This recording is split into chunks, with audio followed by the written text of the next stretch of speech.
Hello and welcome साथीहरू। आज चाहिँ म तपाईँहरूलाई अटोक्याडमा यस्तो टाइपको कम्प्लेक्स प्लटको एरिया कसरी निकाल्ने भन्ने कुरा सिकाउन गइरहेको छु है त। Let's start. अब नर्मल्ली तपाईँहरूले यस्तो टाइपको प्लटको एरिया निकाल्दाखेरि प्रत्येक इन्डिभिजुअल ट्रायङ्गललाई मेजर गरेर निकाल्नुहुन्छ। कसरी भन्दाखेरि सिम्पल ए कमान्ड दाब्नुहुन्छ, हेर्न सक्नुहुन्छ। त्यसपछि तपाईँहरूले प्रत्येक ट्रायङ्गलको यसरी कुनामा क्लिक गर्नुहुन्छ र इन्टर गर्नुहुन्छ र यहाँनिर एरिया आएको छ र एरिया हेर्नको लागि यो कमान्ड हिस्ट्रीमा जानुहुन्छ। तपाईँहरू हेर्न सक्नुहुन्छ, यहाँ क्लिक गर्नुहुन्छ। त्यसपछि यहाँनिर तपाईँहरूले यहाँ भएको एरियालाई जस्ट कपी गर्नुहुन्छ। त्यसपछि तपाईँहरूले यहाँनिर आएर लेख्नुहुन्छ सिम्पल टी कमान्ड हानेर, हेर्न सक्नुहुन्छ। सपोज यो हाम्रो फर्स्ट ट्रायङ्गलको एरिया A1 हो भने यसरी तपाईँहरूले A1 भनेर लेख्नुहुन्छ। ओके है त।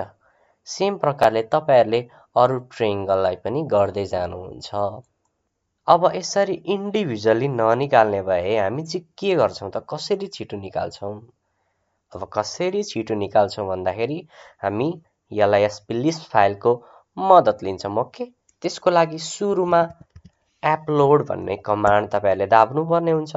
APPLOAD इन्टर र यस्तो टाइपको हाम्रो डायलग बक्स खुल्छ र यहाँनिर छ मसँग FAR भन्ने फाइल, जुन फाइल म तपाईँहरूलाई प्रोभाइड गर्नेछु र म चाहिँ अहिले यहाँनिर मेरो फोल्डरको यहाँनिर एरिया भन्ने फोल्डरभित्र छु। तपाईँहरूले मैले प्रोभाइड गरेको फाइललाई कुनै एउटा फोल्डरमा राख्नु होला। ओके, अहिले चाहिँ मैले यो फाइललाई सेलेक्ट गरेको छु र यहाँनिर लोडमा क्लिक गर्छु र हेर्न सक्नुहुन्छ यस्तो टाइपको एउटा बक्स खुलेको छ र यहाँ तपाईँहरूले जस्ट अलवेज लोडमा क्लिक गर्न सक्नुहुन्छ। अलवेज लोड, त्यसपछि क्लोज गरिदिनु होला है त।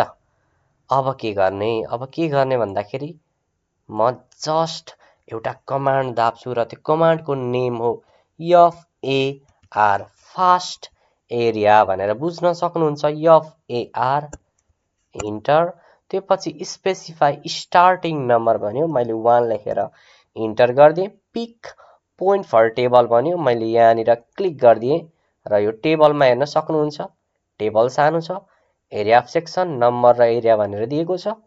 अब पिक एरिया भनिरहेछ डाइनामिक इनपुटले भनेपछि म यो ट्रायङ्गलमा गएर यसरी क्लिक गरिदिन्छु। हेर्न सक्नुहुन्छ मैले क्लिक गरेँ र यहाँ 1 भनेर अटोमेटिक आइसकेको छ र टेबलमा गएर हेर्छु म, हेर्न सक्नुहुन्छ 1 नम्बर ट्रायङ्गलको एरिया आइसकेको छ। सेम प्रकारले म अरू ट्रायङ्गलमा पनि यसरी क्लिक गर्दै जान्छु। हेर्न सक्नुहुन्छ सजिलैसँग यहाँनिर म क्लिक गर्न सक्छु र यहाँनिर 8वटा ट्रायङ्गललाई मैले क्लिक गरेको छु र अब टेबलमा गएर हेर्छु, हेर्न सक्नुहुन्छ निकै नै फास्ट मैले एरिया क्याल्कुलेट गरेको छु। 8वटा ट्रायङ्गलको एरिया आइसकेको छ र म यो टेबललाई स्केल गरेर ठुलो पार्न सक्छु यसरी सजिलैसँग, हेर्न सक्नुहुन्छ।